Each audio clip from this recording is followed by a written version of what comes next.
A Arenaplex, assinado o contrato para passar o complexo que inclui Mané Garrincha para a iniciativa privada.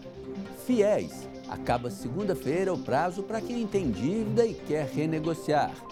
Hackers, ministro Sérgio Moro fala em destruir mensagens roubadas de celulares de autoridades. E Polícia Federal diz que decisão cabe à Justiça. Olá, muito boa tarde, eu sou o Sérgio Amaral e começa agora o Band Cidade, primeira edição.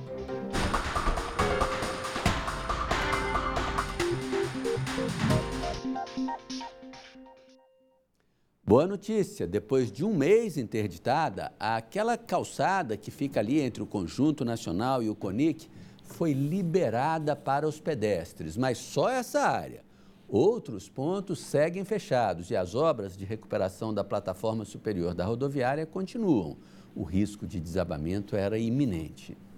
O anúncio da liberação de parte das obras foi tão bem recebido que já tem comerciante prevendo dias melhores para o comércio. Sim, bastante. Ainda mais para cá que tem bastante comércio, né? Então, muito bom. Eu acho que até a segurança e o comércio também, né?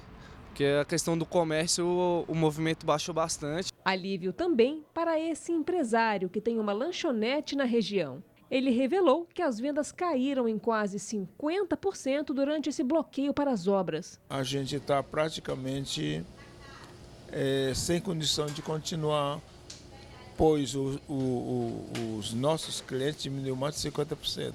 A parte liberada foi a passagem de pedestres. É a calçada que fica entre o Conjunto Nacional e o CONIC. Mas os estacionamentos da região continuam fechados. Isso porque falta o Detran autorizar a liberação, o que pode acontecer ao longo desse dia.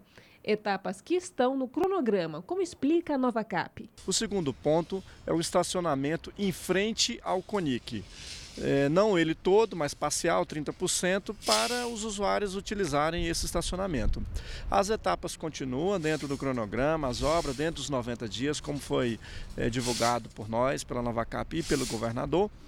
E, lógico, à medida do possível, para a gente trazer menos transtorno à população, nós vamos liberando algumas áreas. Os trabalhos emergenciais na rodoviária foram iniciados no dia 10 de julho. O investimento é de mais de R$ 1 milhão. Os serviços foram intensificados, abrangendo uma área maior, depois que foram encontradas fissuras da estrutura que dá sustentação ao piso superior, situação que poderia provocar um desabamento. Com esse anúncio, no dia 26 de julho, outras partes que integram a estrutura da rodoviária foram interditadas. O serviço deve durar até outubro. Mais de 15% dele foi concluído. Está avançando em torno de 15%, 20%, porque os outros serviços, como as fissuras, os reparos, o escoramento, eles já estão sendo executados. Refugiados estão tendo a chance de aprender português. Afinal, qualquer recomeço depende desse detalhe, né? A língua. São pessoas que deixaram os países delas pelos mais variados motivos. Guerra, fome, crise. E Brasília é uma oportunidade de recomeço. Quem conta essa história é a Natália Pazzi. Luciana está há 1 ano e 3 meses no Brasil. Ela veio da Venezuela para cá em busca da melhor assistência para o filho, que foi diagnosticado com autismo. O problema é que ela não sabia mais do que 2 palavras em português. Sou oi, moça. A situação é comum. Há 10 meses no Brasil, para Lides, aprender um novo idioma foi um desafio. Sim, bom, foi uma experiência muito tremenda. Essa é a realidade de vários refugiados e imigrantes que escolheram o Brasil para recomeçar uma nova vida. Dados do Comitê Nacional para os Refugiados, que fica aqui no Ministério da Justiça, apontam que em 2018 o Brasil reconheceu 1.086 refugiados de diversos lugares. Assim, o país atinge a marca de 11.231 pessoas consideradas refugiadas. Desse total, os sírios representam 36% do grupo. A boa notícia é que eles encontraram uma forma de aprender o português. A ideia é justamente ajudar esses migrantes, esses refugiados que estão em nosso país, a poderem aprender a nossa língua e se sentirem assim acolhidos em nossa terra. A capacitação em língua portuguesa é uma iniciativa da Caritas Brasileira com o apoio da Fundação Banco do Brasil. Na semana passada, a entrega de certificados de conclusão da segunda turma de alunos foi feita. Ao todo, foram 35 participantes de 17 nacionalidades. Além de potencializar o estudo, os migrantes e refugiados também aprenderam sobre legislação trabalhista brasileira, empreendedorismo e economia popular. A nossa terceira turma ainda está garantida pelo recurso, que começa agora em agosto, vai até novembro. O nosso financiamento é com a Fundação Banco do Brasil e a gente também conta tanto com financiamento para apoiar esse projeto, para apoiar essa ideia, de instituições, mas também doações. Os alunos saem daqui gratos e com um sorriso no rosto. Eu sou muito feliz aqui no Brasil. Como você acabou de ver, o trabalho depende em grande parte de doações e trabalho voluntário. Então, se você quiser ajudar, acesse aí o site caritas.org.br e veja lá então como fazer. O ministro da Justiça, Sérgio Moro, defendeu a destruição de todo o conteúdo hackeado do celular dele, pelo menos outras 1.000 pessoas, autoridades públicas. Mas a própria Polícia Federal divulgou nota informando que a Justiça é que vai decidir o futuro das mensagens. Hoje, 2 dos suspeitos, Gustavo Henrique Elias dos Santos e Walter Delgatti, prestaram depoimento de novo. Os detalhes chegando ao vivo com a Renata Dourado. Boa tarde, Renata. Quais as novidades, então, nesse caso? Oi, Sérgio. Boa tarde para você. Uma ótima sexta-feira para todos que estão aí nos acompanhando. Eu aposto que tem muita gente aqui em Brasília que perdeu o sono por conta disso, né, Sérgio Amaral? Com certeza. Inclusive, muitos colegas, né? Porque é óbvio que muitos jornalistas trocam mensagem com as fontes, né? Pois é. Dentre esses 1.000 celulares que foram hackeados, né? Várias autoridades, jornalistas também. Um investigador ontem chegou a me dizer, olha, brincando, né? Que tem jornalista, tem muita gente do quarto poder aí. Certamente. A gente está falando das principais autoridades também daqui da capital, ou seja, presidente da República, presidente da Câmara, presidente do Senado, presidente do Supremo Tribunal Federal, ministros de Estado, ministro do Supremo Tribunal Federal, do STJ, enfim. Praticamente todas as autoridades de Brasília tiveram aí o celular hackeado e a Polícia Federal está nesse processo de apuração e de investigação. Como você lembrou, 2 dos suspeitos prestaram novos depoimentos hoje. Na última terça-feira, 4 pessoas foram presas, 3 homens, 2 mulheres, e a polícia está se aprofundando nesse processo. A gente está falando de algo muito sério, muito importante. Então, os celulares estão sendo periciados, todos os documentos que foram apreendidos, computadores, e como você bem lembrou, a Polícia Federal disse que tudo isso também pode ser prova contra esses suspeitos, contra essas pessoas. Por isso, nada de destruir essas provas e cabe, portanto, ao juiz responsável pelo caso decidir o que vai acontecer. O presidente Bolsonaro voltou a falar sobre este assunto hoje, disse que está tranquilo, ele disse que tendo uma formação militar, ele já aprendeu a não tratar assuntos de extrema importância pelo celular, por troca de mensagens ou o que quer que seja. Então, ele disse assim, que por mais que esse conteúdo venha a público, não tem nada contra ele, nada que possa prejudicar até mesmo o andamento do país, o que quer que seja. Agora, a grande pergunta é, será que tem alguém por trás disso, alguém inclusive que tenha financiado isso? Uma das pessoas que prestou novamente depoimento hoje é considerada aí o chefe dessa quadrilha. E em depoimento ele disse que agiu por conta própria,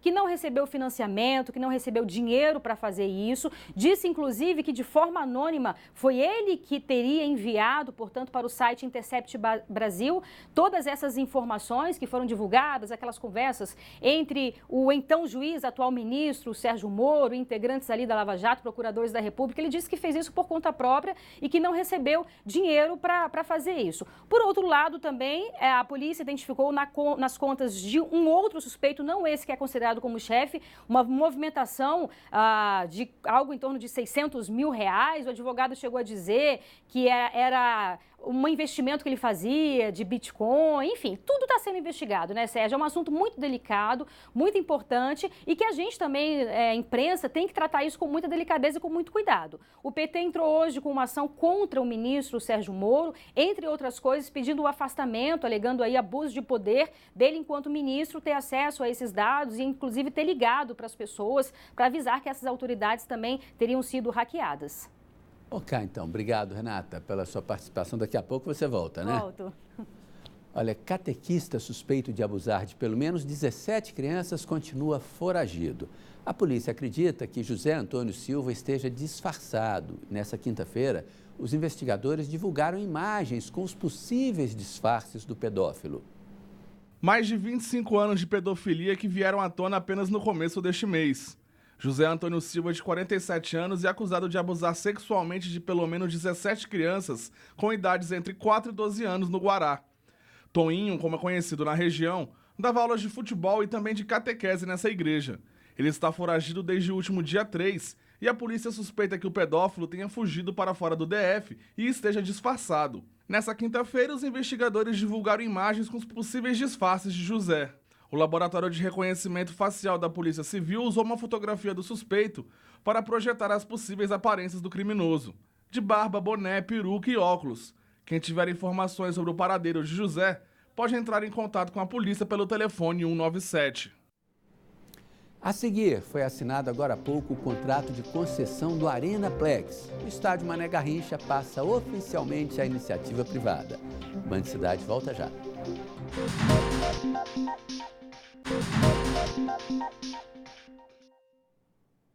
O complexo esportivo Arenaplex, que inclui o estádio Mané Garrincha, passa para as mãos da iniciativa privada. O contrato de concessão está sendo assinado. Só que pelos próximos 6 meses a gestão ainda vai ser compartilhada com o governo do Distrito Federal. Depois disso, a responsabilidade é do grupo empresarial. Vamos entender melhor isso tudo aí com a repórter Natália Pazzi. Boa tarde, Natália. Boa tarde, Sérgio, a todos que acompanham o Band Cidade. Começou agora, então, a cerimônia de assinatura desse contrato de concessão. Estamos aqui na expectativa que esse contrato seja assinado logo mais. Essa concessão, ela será de 35 anos. Além do estádio Mané Garrincha, esse complexo engloba também o ginásio Nilson Nelson e também o complexo aquático Cláudio Coutinho. Então, como você falou, Sérgio, a partir dessa assinatura, então, o consórcio vai ter mais 6 meses para assumir a gestão total aqui do local. Entre as obras está prevista a construção de um bulevar para o lazer das pessoas que vierem até aqui. Esse local ele deve conter restaurantes, cinema e uma área de lazer enorme com quadras esportivas. A expectativa é de que com essa concessão o governo consiga economizar cerca de 370 milhões de reais em investimentos e arrecade então outros 700 milhões de reais em impostos. A gente vai continuar acompanhando essa cerimônia aqui no estádio Mané Garrincha. Sérgio traz mais informações a qualquer momento. Ok, obrigado, Natália. O herdeiro da empreiteira OAS, César Mata Pires Filho, morreu em São Paulo aos 40 anos.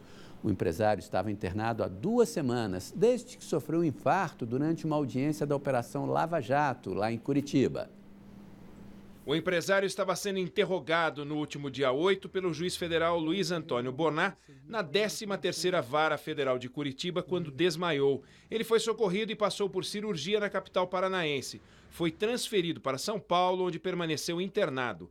Ele passou mal e morreu.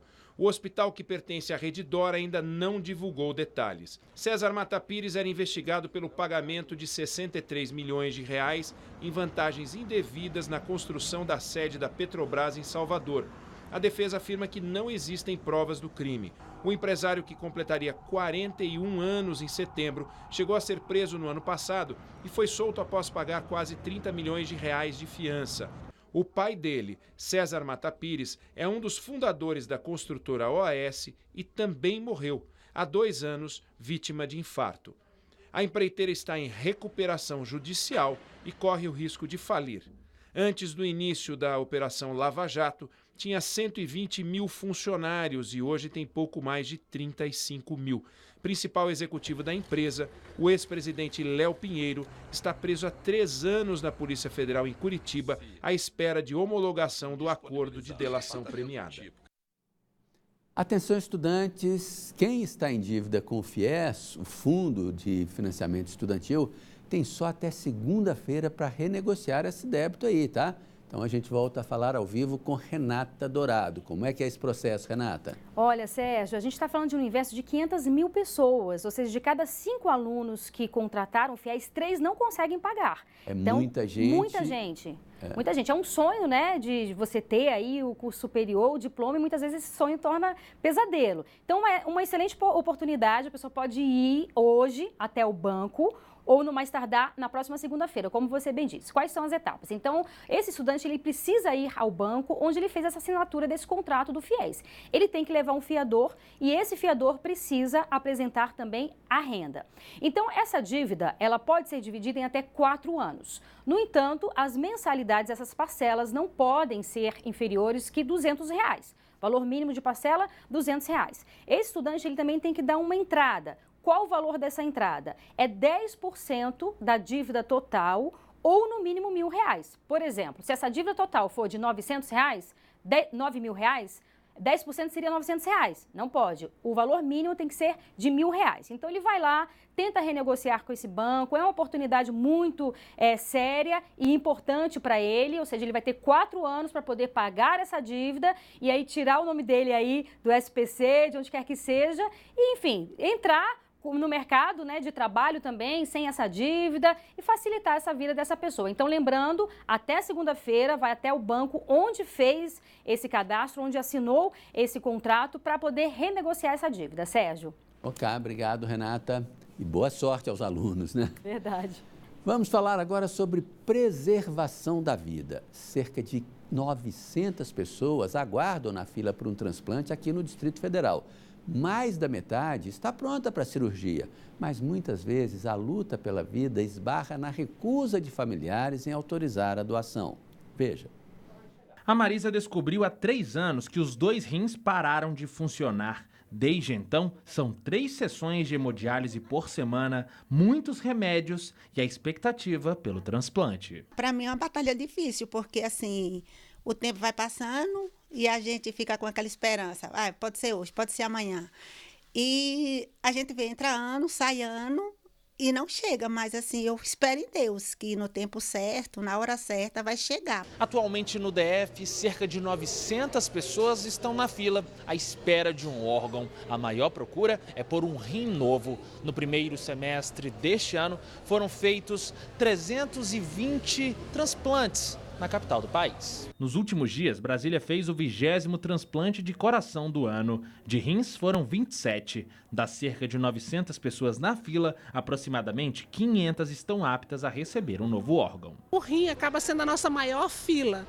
Mas por que ele acaba sendo a maior fila? Porque o paciente ainda tem a oportunidade de ficar numa máquina de hemodiálise aguardando o órgão. Tá? O coração e o fígado, nós temos uma fila menor.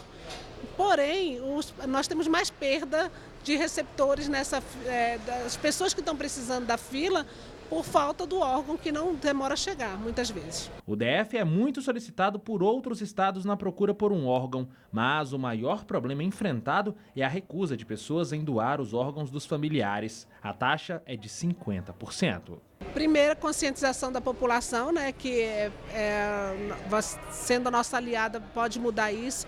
Nós também temos que capacitar as equipes para a captação desses órgãos, capacitar as equipes para o atendimento humanizado dessas famílias, para que elas entendam o diagnóstico e possam ajudar assim outras pessoas, e capacitar os médicos para que eles nos notifiquem toda vez que tiver um protocolo de morte encefálica ou que houver um óbito no hospital. Quanto mais rápido nós formos notificados, mais chance nós temos de conseguir uma doação de órgão efetiva. Muita gente afirma que não autoriza a doação porque ainda falta informação. Não sei muita coisa não. Mas não quer doar? Não quero doar. De jeito nenhum. A Maria Aparecida perdeu a irmã há 10 anos em um acidente de moto. Ela autoriza a doação dos órgãos e destaca a importância de ser um doador. Eu já doou as córneas dela para outra pessoa, mas eu acho importante. Porque se fosse eu, no meu caso, eu ia ficar louca se eu não conseguisse nada. Para salvar a vida de uma pessoa minha ou a minha, de um familiar. Enquanto isso, pessoas como a Marisa aguardam ansiosas por um sim que pode salvar a vida delas. No meu caso mesmo, os 2 rins, se vier um para mim, o outro para um colega. O coração já ia para outro. As córneas já ia para outro. Então, assim, salvaria muitas vidas, de uma vida só, que já se foi, que não tem retorno. Poderia salvar muitas outras vidas. Exatamente, pode salvar muita vida. O Brasil é o 4º país que mais produz lixo plástico no mundo. O material pode levar até 100 anos para se decompor na natureza. Só investimento em tecnologia e inovação é capaz de controlar essa produção em massa de lixo. Confira aí na reportagem. Mais de 11 milhões de toneladas de lixo plástico são produzidos anualmente no país, mas apenas pouco mais de 1% são reciclados. O resto desse material fica em aterros sanitários ou é descartado de forma irregular. O Carlos, por exemplo, não tem costume de separar o lixo em casa. Na opinião dele, campanhas de coleta seletiva deveriam ser mais frequentes. Na minha região não tem a coleta seletiva. Então, nesse caso, eu não faço, infelizmente, né? Mas gostaria que tivesse a coleta seletiva, fosse toda ela bem expansiva para todas as regiões e que a gente pudesse realmente separar. O que a gente procura fazer é utilizar o mínimo de plástico possível. Supermercado com sacolas descartáveis ou caixas de papelão e outras formas mais. Para mudar essa realidade, o projeto Plástico Lab chega a Brasília pela primeira vez. A ideia aqui é mostrar como tecnologia e inovação podem ajudar a diminuir a quantidade de lixo plástico que produzimos. Aqui no Plástico Lab, a gente tem a horta urbana, onde você pode reutilizar recipientes plásticos que você tem na sua casa para construir a sua própria horta. E também temos exemplos de vasos que foram feitos com resina reciclada, que é do plástico que era de Big Bags. Desde fevereiro está proibido o uso de copos e canudos plásticos nos estabelecimentos comerciais do DF. E no último dia 11, o governo sancionou a lei que proíbe o uso de sacolas plásticas. Além de mostrar de maneira prática, o projeto, que já passou por Porto Alegre e São Paulo e está agora no Conjunto Nacional, deseja que o visitante saia daqui refletindo sobre as próprias ações. A gente sempre frisa a questão do consumo consciente e do descarte correto de todos os materiais. Por esse motivo que a gente tem até os coletores dos diversos materiais aqui para incentivar e conscientizar as pessoas de que é necessário fazer o descarte correto para que o resíduo ele possa ter o retorno, né, e faça o ciclo completo da economia circular. Prepara o estômago, que começa hoje mais uma edição do Restaurante Week. É o que você vai ver logo depois do intervalo.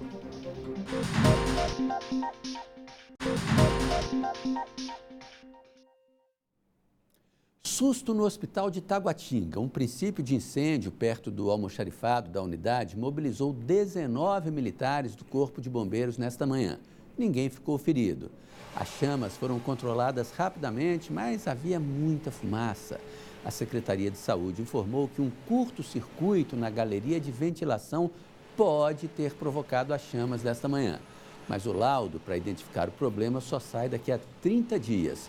O incidente não prejudicou o atendimento. É a segunda vez que acontece isso no HRT. Em janeiro, um princípio de incêndio assustou pacientes e funcionários. O problema naquela época estava na tubulação hidráulica. E começa hoje mais uma edição do Restaurante Week. São mais de 70 opções de lugares para você curtir até o dia 18 de agosto.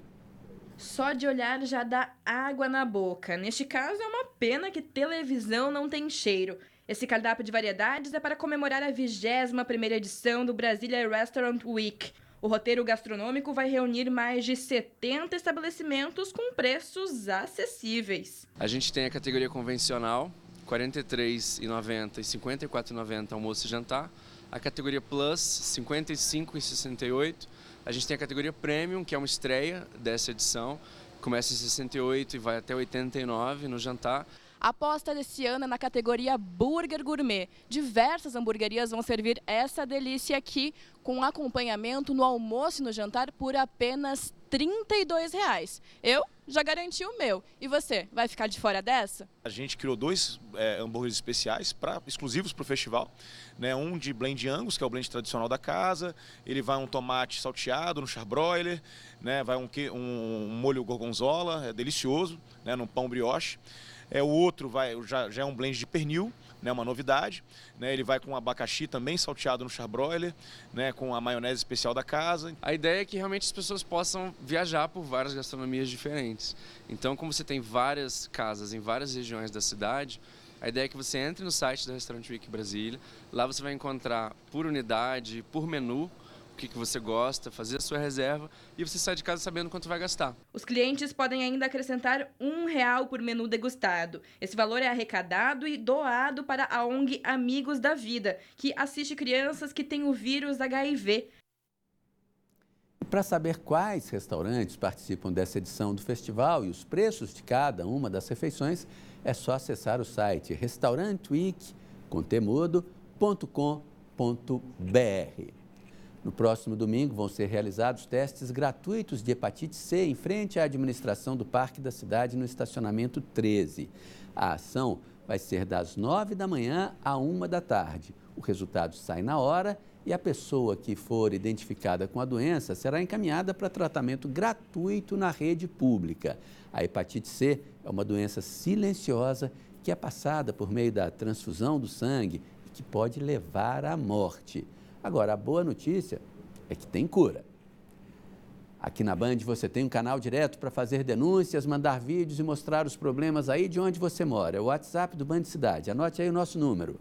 É o 999769204. Band Cidade, primeira edição, fica por aqui. Vem chegando aí Dani Pança, CJ e José Duílio, os donos da bola. A gente volta a se encontrar segunda-feira ao 12:30. Um ótimo fim de semana para você, cheio de amor, hein? Tchau!